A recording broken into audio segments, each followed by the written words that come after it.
خانقاہ محمدی کے نظام کا مقصد یہ نہیں سمجھ لینا کہ امت کو مرید بنا کر یا خلیفہ بنا کر یا پیر بنا کر ان کے ذریعے سے لوگوں کو جنت دلا دیں. یہ ٹھیکیداری ہے کہ جنت کی وہ انبیاء کا کام ہو. اور تو جہاں کے مالک دلا لیں گے اپنی امت کو جنت, ہم کا ٹھیکیداری لیں گے لوگوں کو جنت دلانے کی. پھر اب طریقت اور یہ سلسلے کی حیثیت کیا ہے اور حقیقت کیا ہے, بالخصوص خانقاہ محمدی کے نظام کی حقیقت کیا ہے. اس نظام کی حقیقت اصل میں جس زمانے کے اندر میں جو چیز اللہ کے دین کے لیے اور اس محبوب کے دین کے لیے جو ضروری ہوتی ہے وہ کام اس زمانے کے ان خاص لوگوں کو دیا جاتا ہے کہ جن پر خاص نوازش ہوتی ہے. اس لیے دعوت اللہ لوگوں کو دین دینا, دین پہنچانا, ان کا تو ایک ہی روٹ رہے گا, ایک ہی روٹ رہے گا. قرآن و حدیث اس کے ذریعے سے سمجھاؤ, لوگوں کا ذہن بناؤ, دین پہنچاؤ, لوگوں کو نماز کی طرف میں بلاؤ, آئے سوالوں کو تعلیم دو, مدرسے بناؤ, مسجدیں بناؤ. یہ رہے گا ان کا نظام. شروع سے صحابہ اکرام رضوان اللہ اجمعین سے لے کر آج تک وہ ایک ہی نظام رہا. لیکن برخلاف اس کے طریقت کا جو نظام رہا اس زمانے کے اندر میں حق کے لیے اور دین کے لیے جس چیز کی ضرورت ہوتی ہے وہ چیز کے انتظام کے لیے اہل طریقت کو تیار کیا جاتا ہے. اور اہل طریقت کو تیار کرنے کے لیے اب ایک محاذ کے لیے فوج کے لیے جو برسر پیکار بننے والے ہیں ان کے لیے تو پھر ٹریننگ بھی دی جائے گی. اس لیے مولا علی کا نظام جو ہوتا ہے, اس کا نظام اگر ہم یہ سمجھ لیں کہ لوگوں میں دین زندہ کرو, ذکر زندہ کرو, لوگوں کو جنتی بناؤ, لوگوں کے اندر میں اسلام کو زندہ کرو, یہ نہیں ہوتا. طریقت کا نظام کیا ہوتا ہے کہ جو کام مولا کی بارگاہ سے انہیں دیا جائے, جو حکم کی تعمیل کرنے والے طریقت والے ہوتے ہیں, مولا کی طرف سے اپنے چاہنے والے اور آل رسول اور اہل بیت اور آل علی اور اولاد علی کو رخ دے دیا جاتا ہے کہ کبھی کچھ کبھی کچھ کبھی کچھ. یہ اہل طریقت کا نظام نہیں ہوتا. اہل طریقت تو پابند ہوتے ہیں کہ اس زمانے میں چونکہ کائنات کے چلانے کی ذمہ داری مولا علی پر ہے اور دین کے حفاظت کی ذمہ داری مولا علی کے ذمے ہے, وہ اس زمانے کے اندر میں جس چیز کی ضرورت ہوگی وہ اپنے غلاموں سے, اپنے نام لیواؤں سے وہ کام لیں گے.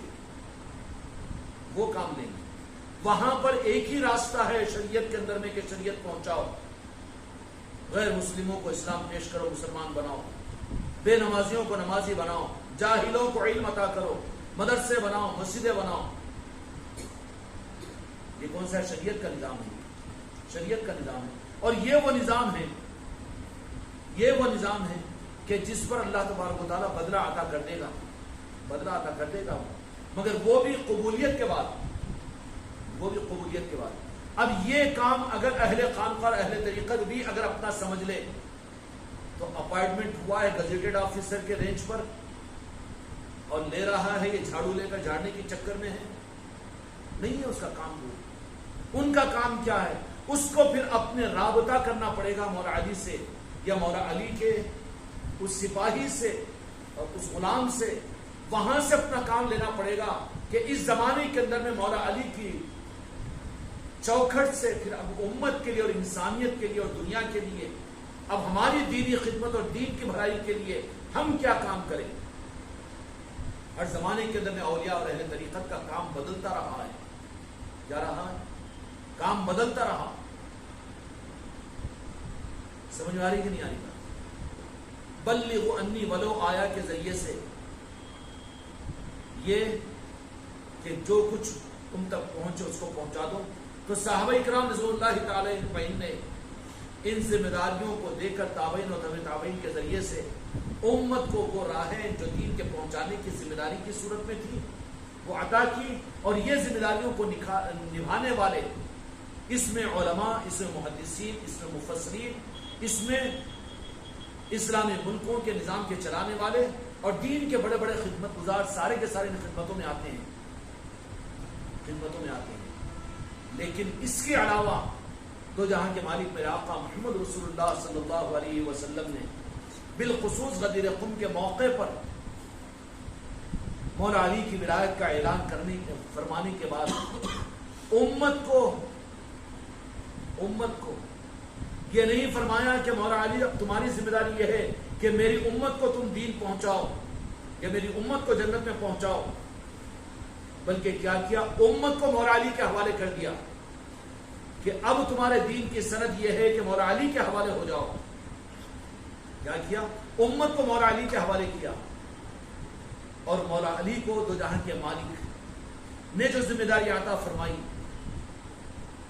اور پھر مولا علی مشکل کشا علیہ الصلوۃ والسلام کی تربیت اور مولا علی علیہ الصلوۃ والسلام کے ساتھ میرے آقا کے معاملات، وہ علوم اور وہ معارف کہ جس کا ظاہر کرنا ضروری نہیں تھا امت کے لیے، ایک مولا علی کی جامع ذات ہی کو جب تھوڑا سا ظاہر کیا میرے آقا نے تو امت اس کو برداشت نہیں کر سکی، اور اس نہ برداشت ہونے کی بنیاد پر آج تک آل علی اور اولاد علی کے ساتھ میں بیر ہے ان کو جو محمد رسول اللہ کا کلمہ پڑھتے ہیں، وہ جن کے صدقے میں مسجد و محراب قیامت تک باقی رہیں گے، ان مسجد و محرابوں کے اندر میں مولا علی اور آل علی اور اولاد علی ان کے نظاموں کے ساتھ میں بیر کیا جاتا ہے۔ تو جو کچھ ذمہ داریاں تھیں مولا علی کو میرے آقا نے جو کچھ عطا فرمایا، اور جو سامان جن کو ذمہ داری دی گئی ان کو دیں گے نا ذمہ داری کو۔ بھئی وزیر خزانہ کسی کو بنائیں تو وزیر خزانہ کی عام تقریر تھوڑی ہوگی کہ خزانے کی حفاظت کرنے والے کی ذمہ داری کیا ہوگی، تم بھی سارے لوگ سنو، نہیں، وہ جس سے متعلق ہے وہ شعبہ ان کو اس کی تعلیمات دی جائے گی۔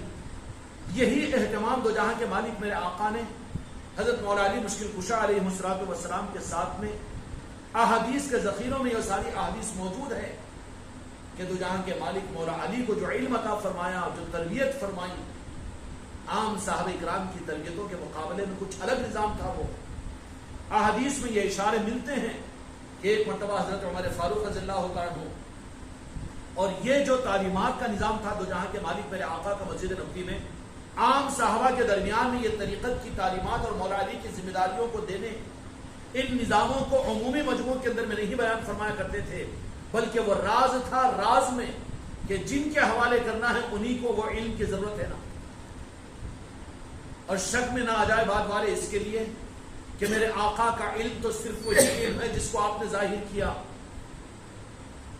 یہ کہیں الزام نہ ہو جائے مولا علی پر بچانے کے لیے دو جہاں کے مالک نے بعض صحابہ کرام کو، جیسے حضرت حذیفہ رضی اللہ تعالیٰ عنہ اور ایسے ہی بعض صحابہ کرام رضی اللہ اجمعین کہ جن کو ذرے کی صورت میں کہ وہی علم جو میں نے اپنی امت کو دے دیا قرآن و حدیث کی صورت میں، یہی پورا میرا مکمل علم نہیں ہے، بلکہ میرے پاس میں علم راز وہ بھی ہے کہ جن کو میں نے اہل سمجھا، جن کو جتنا چاہا اور جن کو جتنا قابل سمجھا ان کو اتنا عطا فرمایا۔ حضرت حذیفہ رضی اللہ تعالیٰ عنہ کو رازدار بنا دیا، حضرت ابو ہریرہ رضی اللہ تعالیٰ عنہ کے قلب مبارک میں، سینے مبارک اور دل مبارک میں کچھ ڈال دیا، تو اسی کے اوپر صحابہ کرام کے سامنے وہ یہ کہنے پر مجبور ہو گئے، حضرت عبداللہ ابن رواحہ رضی اللہ، حضرت ابو ہریرہ ہے، یہ کہتے ہیں آپ کی احادیث سے، سائے ستہ کی احادیث کا میں روایت ملتی ہے، فرما دیا کہ دو جہاں کے مالک میرے آقا نے مجھ کو وہ علم کا کمال جس کا مفہوم عرض کر رہا ہوں حدیث کا اپنے الفاظ میں، اگر میں وہ علم کو تمہارے درمیان مدینے میں صحابہ کے سامنے ظاہر کر دوں تو تم لوگ مجھے قتل کر دو گے بازار میں۔ وہ کون سا علم تھا؟ یہ بتا دیا کہ تم جتنا قرآن و حدیث کا علم جو میں نے ساری امت کو دیا ہے، بابا قرآن تو ساری انسانیت کے لیے ہے، شریعت کے علوم حدیث کی صورت میں تو مسلمانوں کے لیے ہیں، پھر میرے آقا کے پاس میں صرف قرآن اور حدیث نہیں بلکہ رب العالمین نے آپ کو اولین اور آخرین کا علم عطا فرما دیا تھا، اور اس علم کے اندر میں سے جس میں غیب مشاہدے میں آ جاتا ہے، بے اختیار با اختیار بن جاتا ہے، بندہ جا کر یہ رب کا دوست بن جاتا ہے، ذرہ جا کر یہ آفتاب بن جاتا ہے، سمجھ میں آ رہی بات؟ معبود جا کر خود بندوں کے ساتھ ہو جاتا ہے، میرا کوئی ولی مجھ پر کسی بات پر قسم کھا لے تو میرے ذمہ واجب ہے کہ اس کی قسم کو پورا کروں. ارے تو رب ہے اور اس بندے کی قسم کو پورا کرنے کے لیے تو بندے کے ساتھ میں آ جائے. یہ کون سا علم ہے؟ خدا کی قسم یہ علم طریقت اور علم ولایت ہے جو مولا علی کو اللہ تبارک و تعالیٰ کے حکم سے دو جہاں کے مالک میرے آقا نے مولا علی کو اس کا مالک بنایا. اور یہ علم کا ذرہ خدا کی قسم پورے قرآن و حدیث سے نہیں مل سکتا, مولا علی کی چوکھٹ سے ملے گا. قرآن ہے ساری انسانیت کے لیے, دو انسانیت کو. حدیث ہے امت کو دو, قابل تعظیم ہے, قابل قدر ہے. اس کے خدمت گزار بھی دو جہاں کے مالک کے دین کے خدمت گزار سر آنکھوں پر بٹھائے جانے کے قابل ہے. لیکن دیانت کا تقاضا یہ ہے کہ وہ علم جو میرے آقا نے اس خاص علم کو جو رب العالمین نے اپنے محبوب کو دیا معراج شریف پر بلا کر, اور میرے آقا کو دیا غار ہیرا میں, راز میں رکھا کہ نہیں رکھا؟ راز میں رکھا, راز میں دیا, اظہار کر کے نہیں دیا, رازداری کے ساتھ میں دیا. تو مولا علی کی ذات کو بچانے کے لیے میرے آقا نے کہ تم جتنا سمجھ رہے ہو کہ یہ زمانے کے اندر میں کہا جاتا نا کہ کیا ہے یہ طریقہ تھی, یہ مولا علی کا نظام اور یہ پیری مریدی کا نظام اور یہ مولا علی علی علی کا علم کہنا, یا قرآن و حدیث رہنے کے بعد میں نعوذ باللہ رضی اللہ اس کی کیا ضرورت ہے؟ الگ نہیں ہے نا, جدا نہیں کرنا. یہ الگ بات ہے کہ اسی میں سب کچھ ہے, لیکن اس کے ہاضمے کی صلاحیت تیرے پیٹ میں نہیں ہے. مولا علی کا علم خدا کی قسم حق علم ہے جو راز اللہ تبارک و تعالیٰ کے علوم سے نسبت رکھتے ہیں. کون سا علم ہے مولا علی کا؟ وہ علم ہے جو حضرت آدم علیہ السلام سے لے کر قیامت تک دین کو اور امت کو سنبھالنے والا اور ولایت کے نظام کو سنبھالنے والا علم مولا علی کے پاس میں تھا. اور مالک ہے مولا علی اس علم کے, علم طریقت کے. اس لیے شریعت ملے گی مصطفیٰ کے نعرہ پاک سے, لیکن طریقت میں میرے آقا کی مرضی اور آپ کے نعرہ پاک سے واسطہ ہوتے ہوئے میرے آقا پھر مولا علی کے حوالے کریں گے, اور مولا علی پھر ان کو جتنا چاہیں گے نوازیں گے, جتنا چاہیں گے عطا کریں گے. اور مولا علی کی بارگاہ سے کسی کو ذرہ اگر مل جاتا ہے تو پھر پورے علوم کے اوپر وہ چاند و سورج کی طرح سے چمکتا ہے. کیا چمکتا ہے؟ کیونکہ نسبت مولا علی اس کو حاصل ہے. اور وہ علوم راز کے ہوتے ہیں, رازداروں کو دیے جاتے ہیں, جن سے دو جہاں کے مالک اور رب العالمین کو وہ نظام دینا تھا جو جن کا اہل بنایا تھا, انہی کو عطا کیا گیا. اس لیے حرص نہیں کرنا کہ ہر کلمہ پڑھنے والا راہ طریقت میں آ جائے. حرص مت کرو, جن کی تقدیر چمکنی ہے جو قابل ہوں گے. سب سے بڑی دولت راہ طریقت کی کسی کو توفیق کا ملنا, بجت الپاک کی عظمتوں کا مل جانا, نعرہ پاک مصطفیٰ کی دولت کا مل جانا, اور آل علی اور اولاد علی کی محبتوں کا دل میں پیدا ہو جانا, یہ ایمان کے اعلیٰ درجے کی ایمان کی علامت اور ثبوت ہے. تو میرے آقا نے خود پردے ڈالے, اور ڈالنے کے بعد میں کیوں کہ حکمت یہ تھی کہ اگر اس کو کھول دیا جائے تو پھر صحابہ کے مجموع کے سامنے میرے آقا نے ان نظاموں کو اور ان علوم کو پردوں میں رکھا. اب ہم تم حماقت کریں کہ ان نظاموں کو تمہارے بیوی کے سامنے, بچوں کے سامنے, تمہارے خاندان کے سامنے بیتوں کے اندر, ہاں تمہارا کام یہ ہے کہ ان کو چوکھٹ خانقاہ تک لا لو. اور کیا لاؤ؟ علاج معالجے کے لیے نہیں, دنیا بنانے کے ارادوں نیتوں کے ساتھ میں نہیں. وہ لالچ دے کر لاؤ گے, یہاں پر تو لالچ چلے گی نہیں.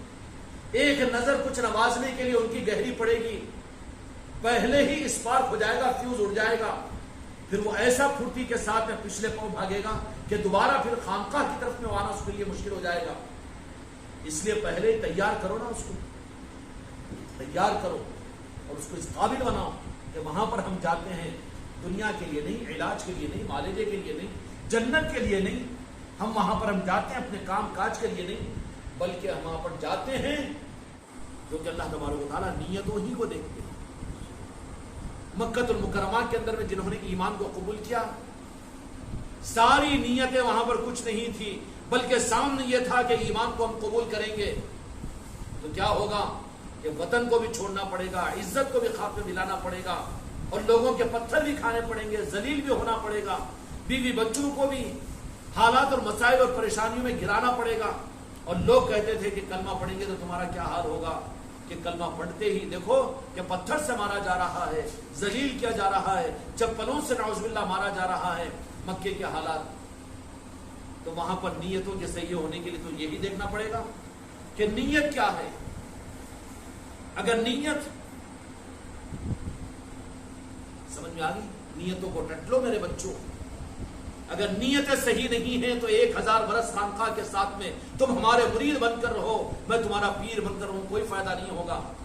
نیتوں کی خرابی تمہارے لیے تمہاری جھولی کے اندر خطرے کا ذریعہ بنے گی. سمجھ میں آئی بات؟ بنیادی چیز ہے نیت. نیت ہی میں اگر خطرہ ہو، ابھی خانقاہوں میں آنا، خانقاہوں کے نظاموں میں چلنا، جو جس درجے میں نظاموں کے ساتھ میں چل رہے ہیں، سوچ لو کہ وجہ کیا ہے، کہ نیت ہماری کیا ہے.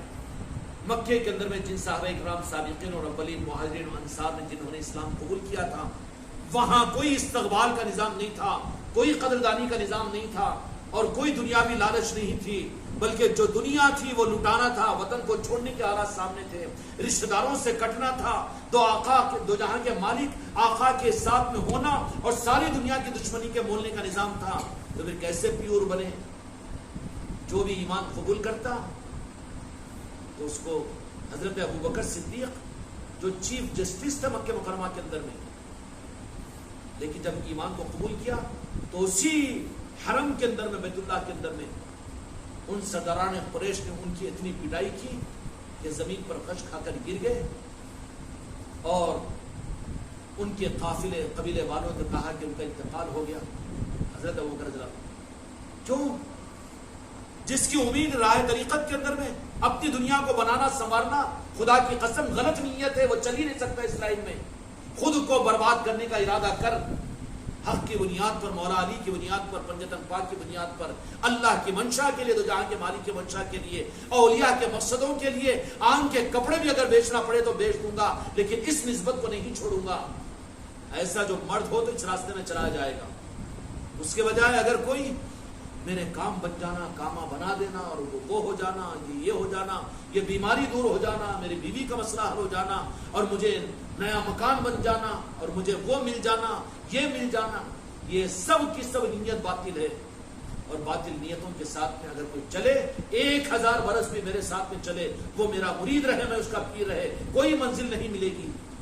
راز کا علم تھا، میرے آقا نے بھی سب کے سامنے ظاہر نہیں کیا، لیکن شک نہ آ جائے کہ آقا نہیں، جتنا آپ نے بتا دیا قرآن و حدیث کے اندر اتنا ہی ہم مانتے، اس سے آگے کے مولا کے علم کو ہم نہیں مانتے، یا اس کے علاوہ کچھ اور علم ہے ہی نہیں، وہ سب چکر ہے، اور وہ سب کچھ اور کچھ بات ہے. القاء کیا ہے، الہام کیا ہے، اور دو جہاں کے مالک ان پر کیسے القاء کرتے ہیں، اور میرے آقا کا نظام ان پر کیسے ظاہر ہوتا ہے، مولا علی کے مرضی کو کیسا پہچانتے ہیں، غوث و خواجہ کے نظام کو کیسا کرتے ہیں. وہ ان چیزوں کو کہیں شک میں امت نہ آ جائے، اس کے لیے امت کے حفاظت کے لیے میرے آقا نے قرآن و حدیث کو دینے کے ساتھ چنندہ 1 2 3 صحابہ اکرام کو ایسے کو، کسی کو راز کا علم بتا دیا، کسی کو قیامت تک آنے والے میری امت میں جو فتنے ہوں گے، جس میں 40 آدمی بھی گرفتار ہوں گے، ان کے بانی کا نام، ان کے گروہ کا نام بھی بتا دیا کہ اس کے ماننے والے بھی گمراہیت پر ہوں گے، جہنم میں جائیں گے. کسی کو یہ علم عطا فرما دیا، اور کسی کو کوئی علم عطا فرما دیا، کسی کو کوئی علم عطا فرما دیا. اور آخر میں میرے آقا اس دنیا سے پردہ فرمانے سے پہلے ایک ایڈریس بتا دیا اور کہا کہ ذرا اس حقیقت کو جاننے کے لیے بھی اے عمر فاروق کہ جائیے قرن کے اندر میں میرا ایک چہتا، میرا ایک دیوانہ ہے، جو تم مجھے دیکھ کر نہیں پہچانے، وہ میں نے اس کو دور میں رکھ کر اتنا اپنا شناسہ بنایا ہوں، جائیے ان سے ملاقات کیجیے. حضرت عمر رضی اللہ عنہ مولا علی مشکل کچھا گئے قرن کو، اور حضرت اویس قرنی رضی اللہ عنہ کے پاس میں پہنچے کہ نہیں پہنچے؟ ورنہ اتنے سارے چیزیں موجود ہونے کے باوجود اب یہ اہل ظاہر شریعت اپنی انانیت اور تکبر کی وجہ سے طریقت کو آل علی اور اولاد علی اور مولا علی کے علوم کو خاطر میں نہیں لاتے. اور مولا علی کے علوم کے لیے واقعتاً اگر مولا علی کے علوم ہو تو اس کے بارے میں سوال کرنا کہ یہ قرآن میں ہے کیا، اس کی جہالت کی دلیل ہے. کیوں؟ واقعتاً اگر علی کا قول ہے، قول علی ہے، تو قرآن سے ہٹ کر ہوگا؟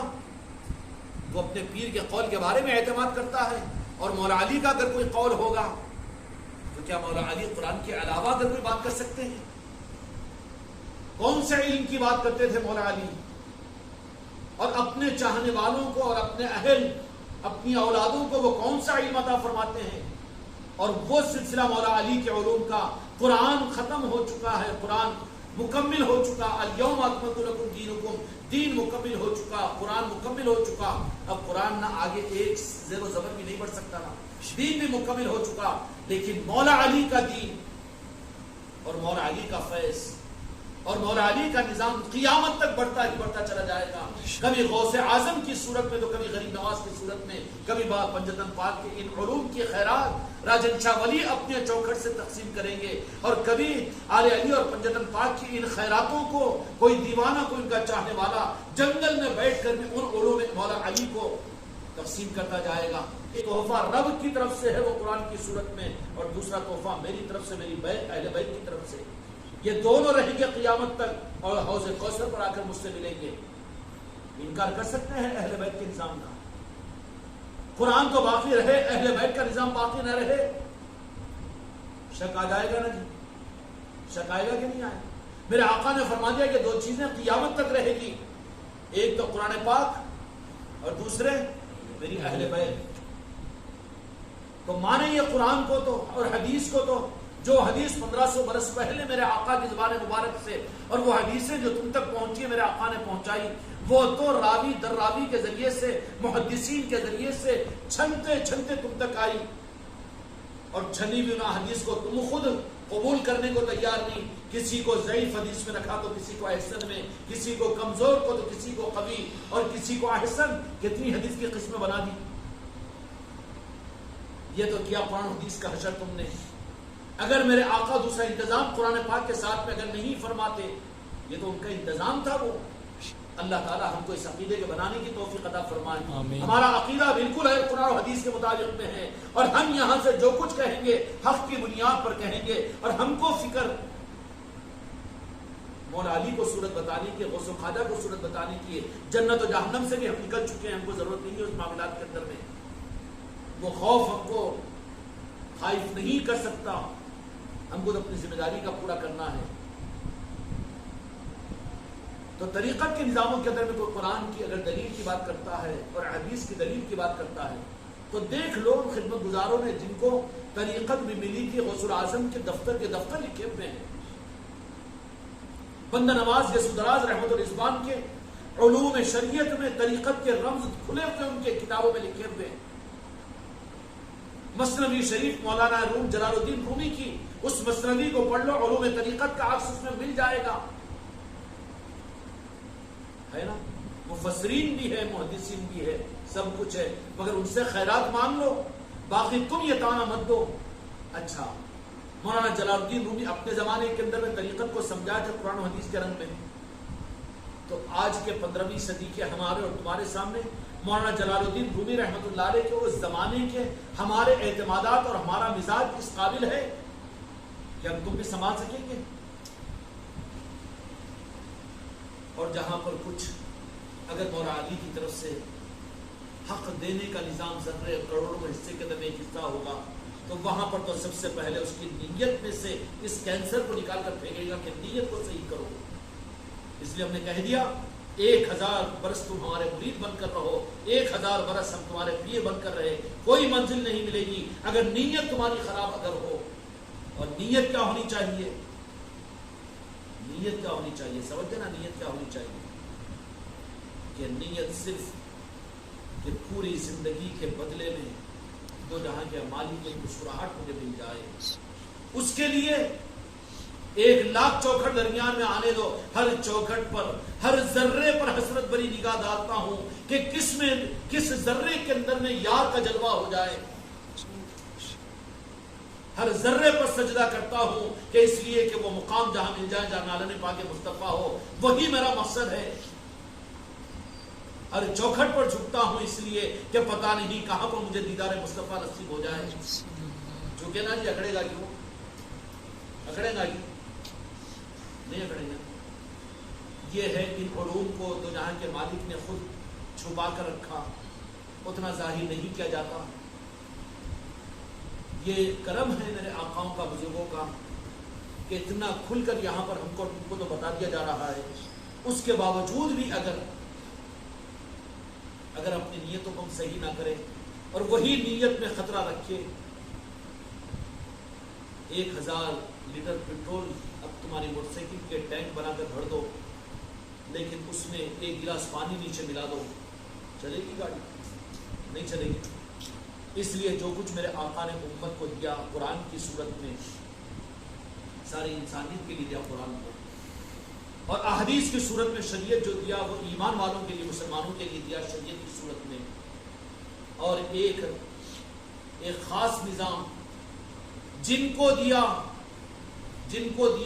کون ہے؟ وہ مولا علی کی ذات ہے. دیا مصطفیٰ نے. خدا کی قسم مولا علی کی خزانے میں بھی ذرہ برابر بھی اگر کوئی علم ہے یا کوئی نظام ہے تو نالہ نے پاک مصطفیٰ کی خیرات کی ہے. سمجھ میں آئی بات ہے نا؟ کوئی دو رائے نہیں اس میں. لیکن اتنا دیا کہ پوری امت کو میرے آقا نے فرما دیا کہ جو لینا ہو مولا علی سے لو. امت کو مولا علی کو نہیں دیا، امت کو مولا علی کے حوالے کر دیا. اور کب تک؟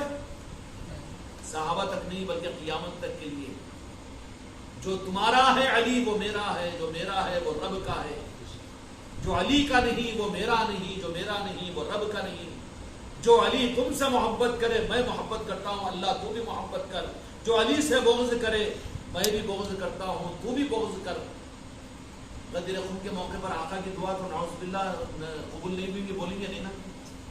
قبول تو ہو چکی ہے. اب پہچان کیا ہے اپنی قبولیت کی؟ زندگی کی آخری سانس تک کہتے رہو علی علی علی علی. سمجھ میں آ رہی ہو؟ اور علی کے بندے بنو، علی کے سپاہی بننے کی خیرات مانگو وہاں پر. اس لیے میرے بچوں خانقاہ محمدی کا نظام سپاہیوں کا نظام ہے. مولا علی کی نظروں میں آ کر ہم چاہتے ہیں کہ میرا ایک ایک مرید، یہ نہیں کہ ہر مرید کو خلیفہ بناؤں یا خلیفہ کو یہ حق ہے کہ وہ کام کرے، بالکل نہیں. ہم چاہتے ہیں کہ ایک ایک مرید اور ایک ایک مریدہ اور ایک ایک خلیفہ اور ایک ایک میرا بچہ اپنے دل معصوم کے ساتھ میں اپنی نیت کو صحیح کر کے مولا کی نظر میں آ جائے. تو پھر پتہ نہیں ملکوں میں کس سے کیسا کام لیں گے. تقریر کی ضرورت نہیں، علم کی ضرورت نہیں، قابلیت کی ضرورت نہیں، پاسپورٹ کی ضرورت نہیں، اور تیرے جانے کی ضرورت نہیں، بلکہ تجھ سے کام لیا جائے گا. علی کی خوشبو سے دنیا میں کام لیا جائے گا اس سے. سمجھ میں آ رہی؟ یہ ہے خانقاہ محمدی کا نظام. اللہ تعالیٰ حق کے ساتھ ہم سب کو آگے بڑھائے.